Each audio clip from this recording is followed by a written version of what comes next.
This is the plaintiff, Alexander Bolotnov. He says he bought a snowboard from the defendant, and as it turns out, the thing's unsafe to use because it's in such bad condition. He even called the manufacturer to see if the board could be repaired, but it can't. So he wants his $200 back. This is the defendant, Chris Bishop. He says the plaintiff came to look at the snowboard and liked it and bought it. Next thing he knows, the guy's calling him, complaining he sold him a bad board. He doesn't know much about snowboards. He bought it with the intention of selling it, and that's just what he did. He's accused of a snow job. All parties, please raise your right hands.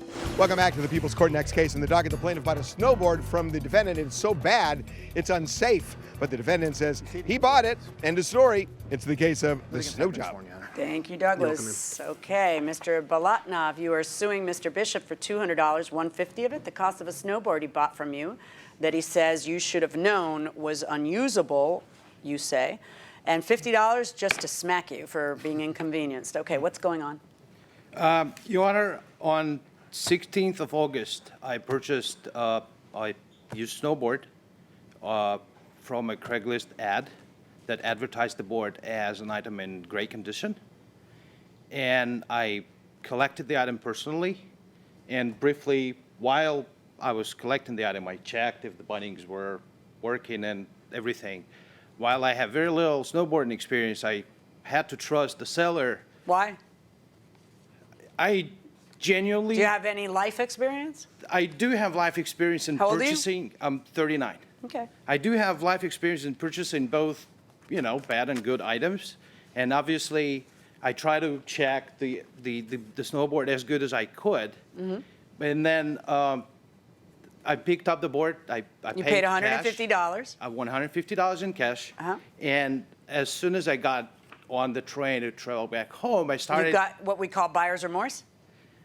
No, not at all. I started looking into the board and just inspecting, and regretting that you bought it because looking at it, you started to find fault with it. What was the problem?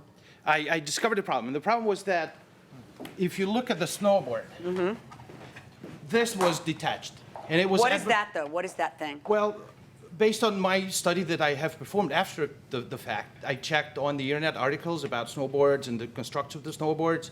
I reached out to the maker of the snowboard, and I also posted an ad on Reddit to ask the snowboarding community whether people could help me identify if this is a problem. So this plastic thing was advertised as a protective cover. In fact, what it is, it's a lamination that should be on the board. Is this tape that's holding this up? It's tape that's holding this up. Is that how he sold it to you? Yes, this was the way it was sold. In fact, you say it's a lamination that should be on the board? That should be on the board, precisely between the metal bands here. Here's the thing. This bottom surface that you glide on needs to be flush. What did you think? How is it a protective cover if it's holding up by tape? Like, what did you think? Well, it was advertised as a protective cover. I thought, well, it's sort of protecting the bottom, the bottom surface of the board. I was like, well, that's cool. So but what then do you Burton think do now? not You sell. think that this is supposed to be part of it? This is called lamination. Yeah, but if it's laminate, why isn't that all sticky and tacky and all that? No? Well, I didn't know it was not the lamination that fall off, but I started asking defendant that, look, this metal band around the snowboard is sticking out from the... Yeah, I don't know anything about surface. Snowboarding. So you can't really glide on it. Well, I don't know. Did you try? Not yet, because there's been no... Did you take it to a snowboarding place and ask them to look at it and get an affidavit from them that there's a problem? Or am I to rely on your vast experience at snowboarding? I have reached out to Burton, the maker of the snowboard. So you have emails. That's how you're going to prove your case? I have the emails. Okay. Let's hear from you. What's going on there? You bought that for $50 from a friend. From a neighbor who was moving out. Okay. And then you sold it for $150? Yeah. How come? I mean, because it's America? You're welcome to make a buck. I'm just saying, what's wrong with it? I didn't think anything was wrong with it. How much does a snowboard cost? Brand new? It's probably $400 or so. Right, but how much does a used snowboard cost? I looked it up, and everyone was selling it for $100 to $200. Okay. So when your friend sells it to you, your neighbor, does he tell you anything about the snowboard? No, I didn't know this neighbor. He just posted in the elevator saying he was selling things as he was moving out. So I went up with one of my roommates, and I saw a snowboard, and he said it was $50. So I asked my roommate who snowboards every winter, like, hey, like, does this snowboard look fine? Like, I'm thinking of buying it and reselling because it's only $50. And he's looked at it, and he's like, yeah, it looks fine. It looks What's that good. plastic thing hanging? Is that? My roommate had said that it was a snowboard cover to protect it from getting scratched. Yeah, but it doesn't fit on it, secure to it, or anything else. It's got tape on it, masking tape to hold it to it. Yeah. So that's kind of weird, don't you think? Yeah, but I trusted my roommate. Do you snowboard? I don't snowboard often. I've snowboarded before. And your position on this is, hey, buyer beware, figure out what you're buying before you buy it. I guess I had no idea that there was anything wrong with it. Well, I have no idea that there's anything wrong with it. I Yeah. still don't know if there's anything wrong with it. So show me your emails in an effort to prove to me that there's something wrong with it. Why you wouldn't take it to a place for repair to see if there's an issue or not an issue, or if in fact that's how it's supposed to be, is beyond me. This is a piece of paper where you're telling someone from Burton Snowboards the whole thing is separated from the core. I also submitted pictures. And the answer by someone only known as Luke D., Burton Guide. I would not qualify it as normal, however, we've seen that happen from time to time. We cannot repair that in our shop, so I cannot give you a quote on the cost. I would check with your local shop to see if they can repair it for you. And that's what you brought to court? Anybody in this room snowboard? Anybody? Yes, I knew it. Excellent. Come on out here, behind the scenes guy who's not used to being on camera. We didn't count on this today, didn't we? Take a look at that snowboard and tell me what's going on. So this was advertised as great condition. When you say that, is that a warranty? No, it's not a warranty. Does it mean anything? Yeah, it could mean in great condition, but you never know. What does it mean? What does great condition mean? That's just advertisement. Is it somehow a warranty when you say great condition? No, I don't think so. What do you say? Well, great condition varies from person to person. So what I think is great, someone else might think So it's not a warranty to you? no. Okay, going inside the courtroom.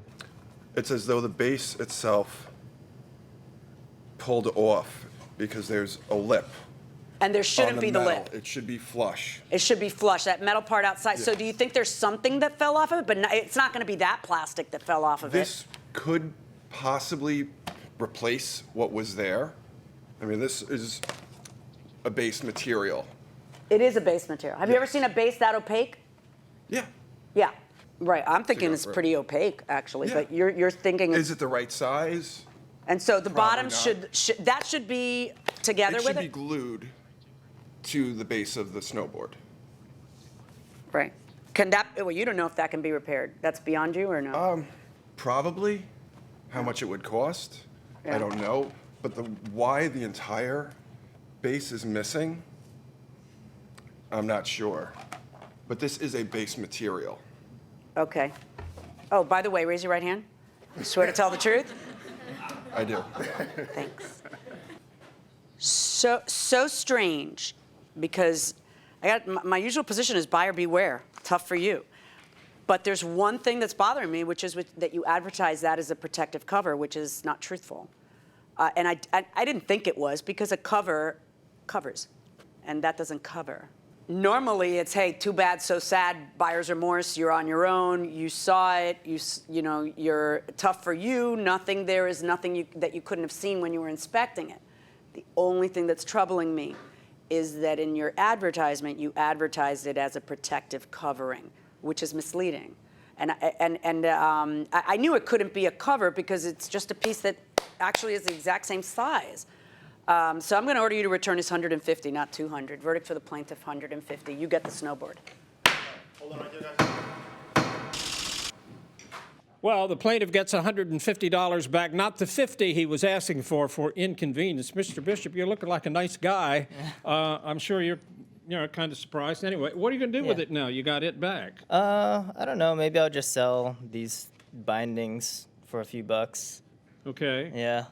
Look into it and find out really whether it is repairable. It might be. Yeah, for a couple it of might bucks, be you know? for All sure. right. Yeah, I don't know. I buy and sell things on Craigslist all the time. Is the first time you ever got stuck like this? Yeah, first time. All right. Well, you better be more careful in the future, okay?